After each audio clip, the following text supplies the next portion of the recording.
কিমা fried রাইসের recipe আজকে আপনাদের সাথে শেয়ার করব। এজন্য হাঁড়িতে আমি খুবই সামান্য পরিমাণ তেল নিয়ে নিলাম। দিয়ে দিলাম আদা আর রসুন পেস্ট। এটাকে আমি ভালো করে ভেজে নিব যাতে কাঁচা গন্ধ না থাকে। বিফ কিমাকে ভালো করে ধুয়ে পানি ঝরিয়ে নিয়েছিলাম। এরপরে আমি চুলার উপর দিয়ে দিলাম। সাথে এড করে নিলাম ধনিয়া গুঁড়ো, মরিচ গুঁড়ো আর স্টক পাউডার। আর স্টক পাউডার কোনটা দিয়েছি সেটা তো দেখিয়েই দিলাম। এখন দিয়ে দিচ্ছি লবণ। আর আপনারা কিন্তু চাইলে এটা চিকেন কিমা দিয়েও করতে পারবেন। আর তেলের পরিমাণটা খুবই কম দিবেন যেহেতু কিমা থেকে কিন্তু অনেক তেল বের হয়।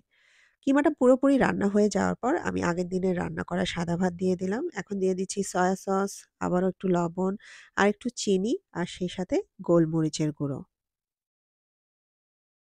এখন আমি দিয়ে দিচ্ছি বাঁধাকপি কুচি যেহেতু ফ্রাইড রাইসের সাথে বাঁধাকপিটা খেতে খুবই ভালো লাগে। সেই সাথে পেঁয়াজ কুচি আর কাঁচামরিচ কুচিও দিয়ে দিব। রাইসটা হয়ে যাওয়ার পরে চুলা বন্ধ করে আমি লেবুর রস আর ধনিয়া পাতা কুচিও অ্যাড করে নিয়েছিলাম। এরপরে ফ্রাইড রাইসটাকে উপরে নিচে করে নাড়াচাড়া করে দিয়েছি যাতে পুরো রাইসে লেবু রস আর ধনিয়া পাতার সুন্দর যে একটা ফ্লেভার থাকে সেটা যেন ছড়িয়ে যেতে পারে।